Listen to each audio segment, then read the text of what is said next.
They say marriage is built on trust, but what happens when it is shattered beyond repair? For Michael, it began with whispers in the dark, phone calls that ended when he entered the room, messages quickly deleted, and business trips that stretched far too long. Emily, the woman he had once promised forever to, was no longer the devoted wife he thought he knew. Behind the facade of a perfect marriage lay a secret she guarded with every stolen glance and every carefully constructed lie. The betrayal wasn't just an affair. It was a deliberate choice, a knife driven into the very heart of their vows. And when Michael finally uncovered the truth, the world he had built with her came crashing down. Divorce, he thought, would be the end. A clean break, a chance to move on. But he was wrong. He didn't know that divorce wasn't her downfall. It was her reckoning. This is not just another story of infidelity. It is a tale of betrayal, justice, and the silent revenge that unfolds when the truth finally steps out of the shadows. Before we begin, I would appreciate it if you like this video. You can help me continue to spread meaningful lessons. If you haven't subscribed yet, I recommend you subscribe and turn on the bell so you don't miss any videos. Marriage, they say, is supposed to be a partnership, a bond sealed not only by vows but by years of sacrifice, compromise, and trust. For Michael and Emily, that bond had been tested many times, but nothing compared to what was about to unravel. To outsiders, they were the perfect suburban couple, 2 children, a beautiful home in the heart of Connecticut, and a reputation for success. Michael was a rising figure in the corporate world, his sharp suits and polished demeanor commanding respect wherever he went. Emily, the graceful wife who had once pursued a promising career in marketing, had chosen to step back, devoting herself to raising the children and managing their household. On paper, they looked like the American dream. But beneath the picture-perfect frame, cracks had begun to spread. Michael noticed it first in the little things. Emily's sudden preoccupation with her phone, the way her laughter lingered too long on late-night messages, and her growing disinterest in the routines that once defined their family life. She had always been the anchor, the warmth of the home. Now, there was a distance in her eyes, a restlessness he couldn't reach. At first, he told himself it was stress, or maybe the silent resentment that had grown from her sacrifices. He tried to brush it off, convincing himself that it was just a phase. But denial is only a fragile shield against the inevitable. One evening, as Michael worked late on a presentation, he came home to find Emily sitting on the couch, her face illuminated by the dim glow of her phone. She didn't hear him enter. Her smile was soft, almost intimate, the kind of smile he hadn't seen directed at him in years. When she realized he was watching, she fumbled, locking the screen and offering an excuse so thin it cut through the silence like glass. "Just talking to Sarah about her new job," she said, avoiding his gaze. But Michael knew Sarah hadn't worked in months. It wasn't the lie that pierced him. It was how effortlessly she told it. The distance grew wider. Emily began to dress differently, her appearance suddenly more polished, as if she were preparing for someone else's approval. Business trips to see her sister became more frequent, each one ending with her returning home detached, carrying the faint scent of cologne that wasn't Michael's. The breaking point came on a quiet Sunday afternoon. Michael had taken the children to the park, giving Emily time to herself. But something gnawed at him, an instinct he couldn't ignore. He doubled back, his footsteps heavy with dread. From the driveway, he could see her through the living room window, her head tilted back in laughter, her phone pressed to her ear. The words she whispered cut deeper than any blade. "I miss you already. I wish I could stay with you forever." She wasn't speaking to a friend. She wasn't speaking as a wife or a mother. She was speaking as a woman who belonged to another man. Michael froze, every muscle in his body locked in disbelief. This wasn't the Emily he had built a life with, the woman who had once stood before him in a white dress and promised fidelity. This was someone else, someone capable of betrayal so raw it hollowed out the foundation of their marriage. That night, as Emily tucked the children into bed and kissed them goodnight, Michael watched her as if she were a stranger in his own home. The betrayal wasn't just physical, it was spiritual. Every choice she made, every lie she whispered, every stolen moment was a calculated step away from the life they had built. Divorce, he thought, would be inevitable. But even then, in the shadows of his heartbreak, he didn't realize that what awaited them wasn't simply the end of a marriage. It was the beginning of her reckoning. Suspicion is a poison. Once it seeps in, it corrodes everything it touches. For Michael, that poison had been dripping for months. Small inconsistencies, hushed conversations, the way Emily guarded her phone like a lifeline. He had tried to dismiss it, tried to cling to the hope that he was imagining things. But deep down he knew the woman he once trusted with his life was slipping further away into the arms of someone else. The confirmation came on an ordinary Tuesday night. Michael had returned from a late board meeting. The house was quiet. The children were already asleep. Emily was in the kitchen, her phone pressed tightly against her ear, her back turned toward him. She didn't hear the front door open. She didn't notice him standing in the hallway, frozen, as her voice lowered into a whisper that felt like venom in his veins. "I can't stop thinking about you. I hate that we have to hide like this. I'll find a way to see you again soon." Michael's chest tightened, the words carving into him like knives. There was no mistaking it. This wasn't a friendly conversation. This was intimacy, raw and unfiltered, meant for a man who wasn't her husband. He stepped back, his pulse hammering, afraid she would catch him eavesdropping. But the damage was already done. For days after, Michael lived in a fog of disbelief and fury. The home that once felt like a sanctuary now felt like a prison, each room echoing with Emily's lies. He began to watch her differently. Every glance at her phone, every sudden smile, every excuse to leave the house. He wasn't just suspicious anymore. He was collecting evidence, piece by piece, of the woman who had betrayed him. The next crack in her facade came in the form of a credit card bill. Michael noticed unusual charges. Hotel rooms booked in her name, expensive dinners in parts of town she rarely visited. When he confronted her, Emily's response was smooth, almost rehearsed. "It's for Sarah. She's been struggling. So I helped her out," she said, her voice laced with irritation. But Michael saw the flicker in her eyes, the way her hands trembled slightly as she shoved the bill back into his hands. She wasn't lying clumsily anymore. She had grown skilled at it. And that realization cut him even deeper. One night, unable to sleep, Michael opened Emily's laptop while she was in the shower. His hand shook as he typed in her password. Her mother's birthday, unchanged for years. His heart sank as her inbox appeared, flooded with messages that erased any doubt. "Last night was incredible. I can't wait until we don't have to sneak around anymore. You make me feel alive in a way he never did. Soon, we'll have the life we want. Just be patient." Each message was a dagger, twisting deeper with every word. The woman he had built a family with had already built a second life without him. Michael closed the laptop, his vision blurred with rage and betrayal. In that moment, he realized their marriage wasn't simply broken, it was desecrated. Emily hadn't stumbled into a mistake. She had chosen this. She had cultivated lies, nurtured deceit, and looked him in the eye day after day while weaving a web of betrayal around their family. The final blow came when he decided to follow her. On a Saturday afternoon, Emily told him she was visiting her sister. Instead, Michael drove several blocks behind, his grip on the steering wheel unyielding. His worst fears crystallized when he saw her pull into a downtown hotel parking lot. Moments later, a man emerged from a sleek black car, younger, sharply dressed, and far too comfortable placing his hand on Emily's waist as they disappeared inside together. Michael sat in his car, numb. Time seemed to stop, the world around him muted. There was the undeniable truth. His wife, the mother of his children, was no longer his. She had given herself to another man. That night, Emily returned home late, her smile rehearsed, her story flimsy. Michael said nothing.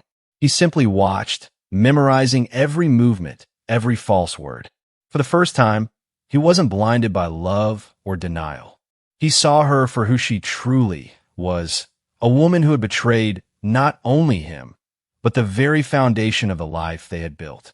And as he lay in bed that night, staring at the ceiling while Emily slept beside him, Michael's decision crystallized. Divorce would come, yes, but it would not be her escape. It would be her reckoning.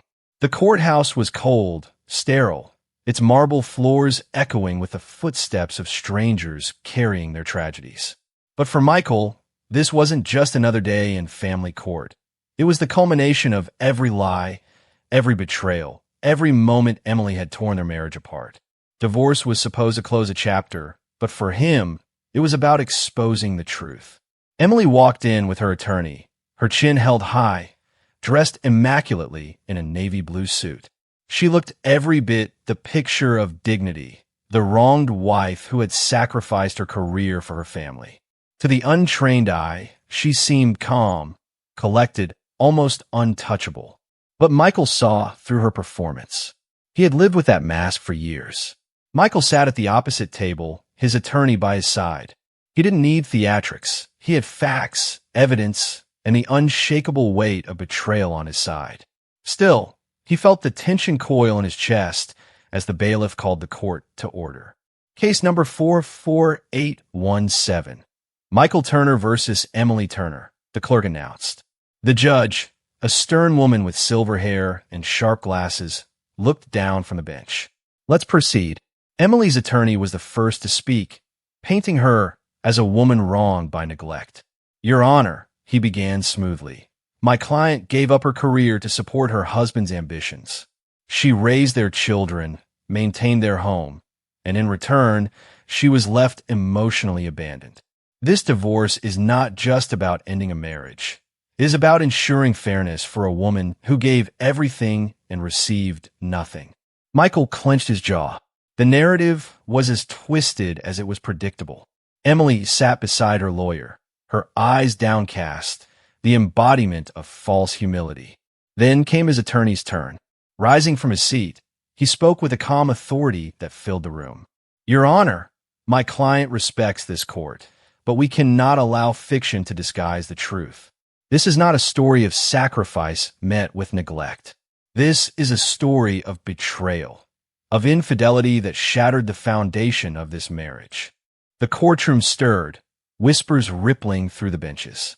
Emily shifted uncomfortably, her mask faltering for just a moment.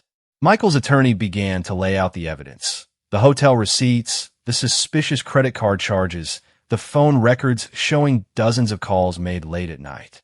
Each piece of evidence was a nail in the coffin of Emily's credibility. And then the recording. Your Honor, the attorney said, pressing play on a small device. We submit this as Exhibit F. The courtroom filled with Emily's voice, intimate, breathless, undeniably hers. I miss you already. I wish I could stay with you forever. The words echoed in the silent chamber, undeniable proof that Emily's loyalty had been given to another man. Gasps filled the courtroom. Emily's face drained of color, her hands trembling as she gripped the table. She tried to speak, but her attorney placed a hand on her arm, urging silence. Michael didn't gloat, didn't smile. He simply watched, his expression steady, as the truth finally stood exposed for all to see. The judge leaned forward, her gaze piercing. Mrs. Turner, do you wish to contest this evidence? Emily's lips parted, but no words came. The courtroom had already drawn its conclusion. Michael's attorney continued, his voice sharp.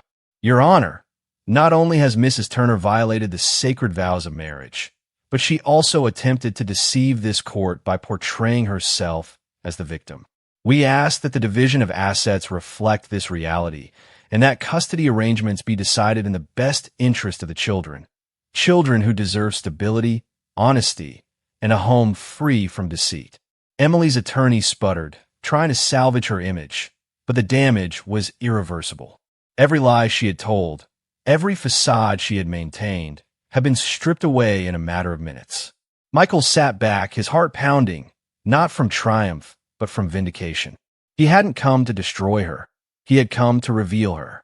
And now, in front of the court, in front of strangers and officials, Emily was no longer the composed wife, the wrong partner. She was what she had chosen to become, a woman exposed by her betrayal. The gavel struck, and the judge's voice rang clear. This court will deliberate. Until then, both parties are ordered to refrain from hostile contact. Court is adjourned. As people rose from their seats, Emily avoided Michael's eyes, her mask shattered. He stood tall, his silence heavier than any accusation. Divorce had begun as an escape, but in that courtroom, it had become something else entirely, her reckoning. In the weeks following the courtroom revelation, Emily's world began to unravel with a quiet cruelty that no verdict could have captured. For years, she had carefully crafted her image. The perfect wife, the devoted mother, the woman who stood in the shadow of her husband yet held their family together. That image had shattered in a single afternoon, and now the pieces cut her at every turn. At first, she tried to maintain her dignity. She told friends it was all exaggerated, that Michael had manipulated the narrative to make her look guilty. But whispers have a way of growing louder in the silence. Neighbors who once waved with warm smiles now looked at her with curiosity, even pity. Mothers at the school pickup line turned their backs mid-conversation. The betrayal wasn't just between her and Michael anymore. It had become public property, dissected in hushed tones and shaking heads. Michael, meanwhile, said nothing. He didn't confront her at home. He didn't lash out or engage in shouting matches. He simply withdrew, his silence heavier than any argument. When they had to meet, usually to exchange the children, he treated her with the cool civility of a stranger. His calmness was suffocating, an unspoken reminder that she had lost not just his love, but his respect. For Emily, the silence was unbearable. She would have preferred anger, yelling, slamming doors, accusations. Anything would have been easier than the void he left in every room he entered. His silence was judgment. His silence was condemnation. Her lover, the man she had once risked everything for, proved to be less of a savior than she had imagined. At first, he promised a future together, whispered about escaping the shadows. But as the court case dragged on and her reputation crumbled, his calls became less frequent, his excuses more rehearsed. One evening, after another day of tense legal proceedings, Emily tried calling him only to hear the cold monotone of voicemail. She left message after message, her voice cracking with desperation. But the silence on the other end was absolute. He had vanished, leaving her to face the ruins alone. Nights became her punishment. She would lie awake in the bed they once shared, staring at the ceiling, haunted by Michael's steady gaze in court, by the recording of her voice played aloud before strangers. The words she had once whispered with tenderness now mocked her, replaying in her mind until she wanted to claw them out of her memory. Her children, though too young to understand the details, sensed the fracture. They clung to Michael, their questions innocent but devastating. Why isn't Mommy living here anymore? Why is Daddy always so quiet around her? Emily tried to hold them close, but children are perceptive. They felt the shift, the unease, and their distance cut deeper than any gavel strike. One afternoon, Emily confronted Michael outside the courthouse. Her voice cracked, her hands trembling as she tried to reach him. "Michael, please, can we at least talk? I made a mistake. I was lonely, But his eyes were steady, his expression unreadable. He didn't raise his voice. He didn't spit out accusations. He simply looked at her as though she were nothing more than a passing stranger. Then he turned and walked away, leaving her words hanging in the air like smoke. That moment, more than the evidence, more than the judge's questions, broke her. She realized then that his silence was her punishment, his indifference her prison.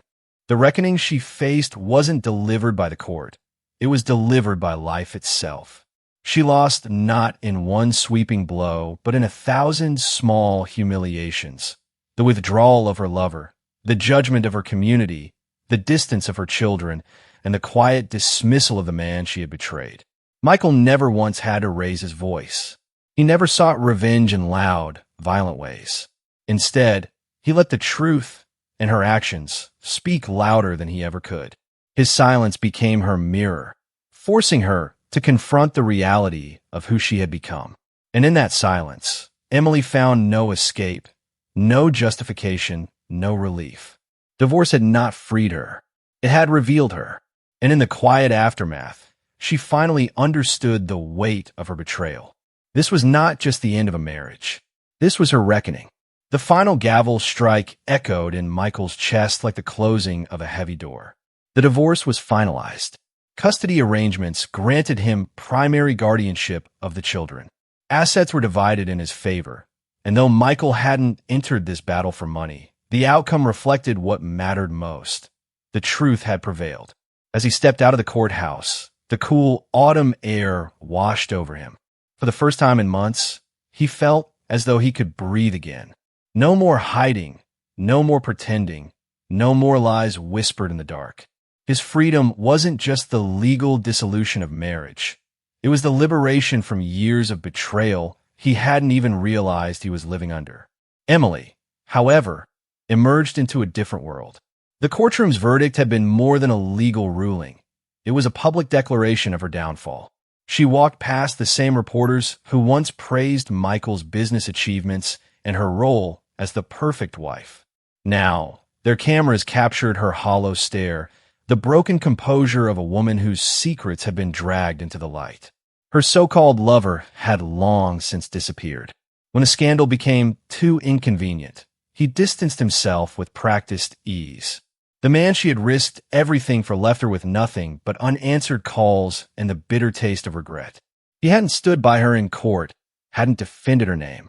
He had vanished, leaving Emily to bear the consequences alone. In the weeks that followed, Michael returned to the life he had once abandoned under the weight of suspicion and heartbreak. He poured himself into his work, not as a distraction, but as a declaration of resilience. Colleagues respected him even more, not just for his success, but for the composure with which he had handled his crisis. He had never lashed out, never descended into the chaos Emily had created. Instead, he stood firm, and in that strength, he found a new version of himself. At home, Michael's focus was on his children. They were his anchor, the reason he endured the sleepless nights and the endless depositions. He attended every school play, every soccer game, every parent-teacher conference. Slowly, the children began to adjust, their laughter returning to the halls of the house that once felt like a prison. For them, Michael's quiet steadiness became proof that life, after betrayal, could still hold joy. Emily's life, in contrast, became a shadow of what it once was. Friends distanced themselves, unwilling to be pulled into the gravity of her scandal. Invitations dried up, whispered gossip replaced polite smiles. She moved into a small apartment on the edge of town, far from the suburban streets where she once walked proudly as Michael's wife. The silence of her new home was suffocating, a reminder that she had traded everything for nothing. Her children visited, but their time with her was strained. They asked innocent questions she couldn't answer, and looked at her with a mix of confusion and disappointment. Every hug felt shorter, every goodbye heavier. The bond she had taken for granted was slipping through her fingers, not because of Michael's words, but because children, even young ones, understand when trust has been broken. Emily tried to find work, but her resume was outdated, her confidence shattered. Employers looked past her polished clothes and rehearsed smiles, sensing the desperation beneath. She who once believed she could rebuild a new life with another man now faced the reality of rebuilding from nothing, alone. Meanwhile, Michael discovered something unexpected in the quiet aftermath: peace. He no longer replayed her betrayal in his mind. He no longer needed answers or apologies. The reckoning had already happened, not with shouting, not with vengeance, but with truth. And truth, he realized, was the most powerful form of justice. On a quiet evening, months after the divorce was finalized, Michael stood on his back porch watching the sun dip below the horizon. His children laughed and sighed, their voices carrying through the open windows. For the first time in years, the sound didn't ache, it healed. He closed his eyes, letting the warmth of freedom settle into his bones. Emily's reckoning wasn't his triumph. It was hers to bear. She had to live with the consequences of her choices, the ruins of the life she had burned down with her own hands. And while she struggled in silence, Michael chose silence of another kind, not the silence of pain, but of release.